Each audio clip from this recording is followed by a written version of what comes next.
if only there is some good ads on this TV. One that'll really catch my attention, unlike the stupid pizza place ad. Whoa, wait a minute. Is that... Hey, have you ever felt like you were a burden at home? That you were a smarty pants and you wanted to take it to good use, but you have no one to teach? Yeah, I do. Well, don't worry. Here at Loser High School, we got a program and a job just for you. Just for me? We have a job for you. No matter what age, you can be a kid, you can be an adult. No matter what, you can teach math to high schoolers. Can't you believe it? So what are you waiting for? Get on over here. Your payment is $2 per sometimes. We are not responsible for any $2 per sometimes? Oh my gosh.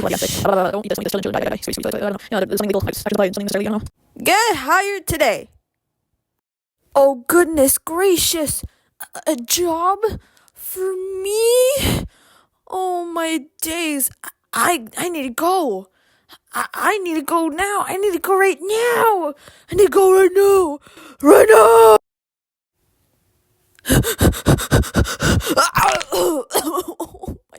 My knees.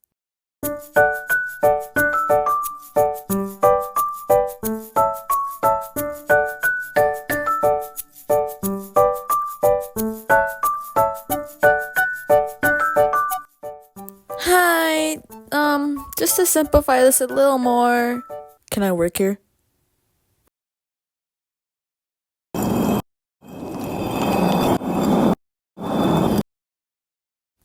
Thanks.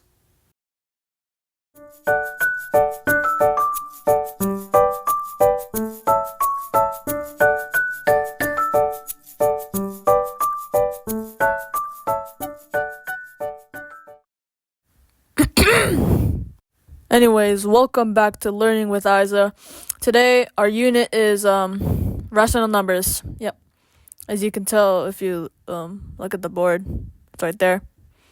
Anyways, let's get started. So, okay, so people have been recently asking the two same questions about rational numbers. They are: 1. Can all numbers be written as rational numbers? Why or why not? The second one is, what strategies can you use to solve real-world problems involving rational numbers? Let's start with the first one. AKA, can all numbers be written as rational numbers? Why or why not? The answer is no! They can't! They can't! Ah!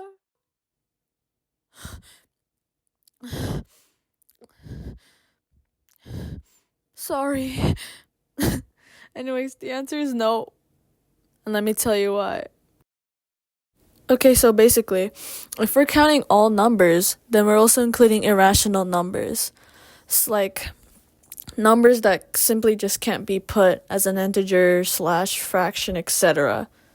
Like, the examples I can provide are the digits of pi and the square roots of some numbers, like square root of 2, 3, 5, 7, you name it. Any even, odd number. I meant odd, sorry. They're irrational.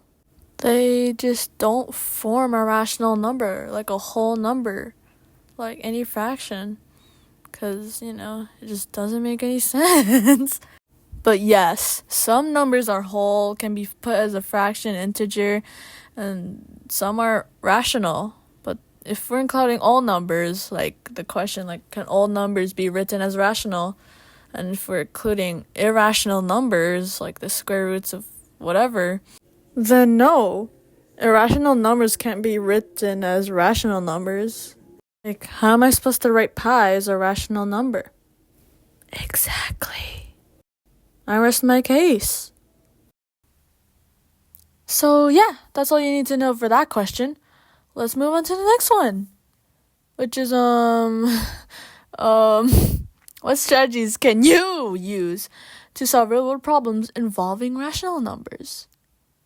Okay, Let me provide you with an example. Little buddy, let me provide you with an example. Ready? Okay, let's just say that if I keep on winning every single gamble, like this one here, yeah, look at that, wow. Oh, yeah, this is definitely what I do whenever I win the jackpot. Oh, yeah, I have a seizure. This is what I definitely do. This is what I do 100%. Yeah, this is what I do every time I win the jackpot. Yeah. Gambling's good. Anyway, let's just say I won 15 jackpots within 3 minutes. Wait, actually, no. I rolled 15 times for 3 minutes. How many times did I roll in a single minute? Let's determine that out first, baby boy. Let's determine that out, little buddy. Let's determine that out. Okay, what we could do for this situation, like this one specifically, the slot machines one, we could divide the amount of times I rolled by time. Yeah. So let's try that out. So let's do 15 divided by 3. How much is that? 5.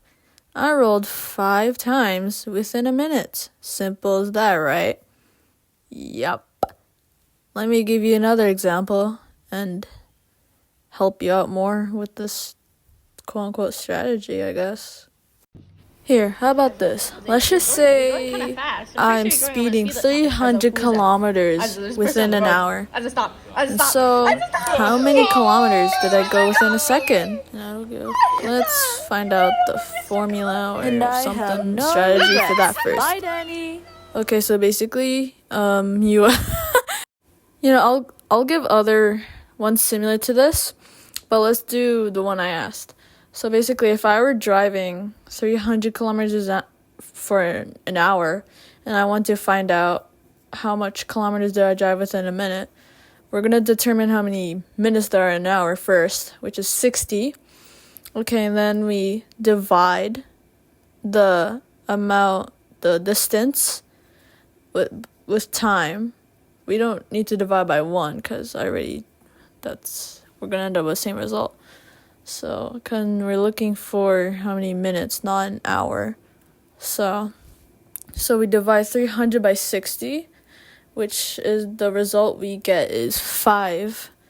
So basically, I'm going 5 kilometers within a single minute while speeding over and running over Mr. Coffee and running out the map and dying, killing me and Danica. Yeah, that's a way to do it. Anyways, but let's do it differently this time. Instead of finding the minutes, we're gonna find the hours.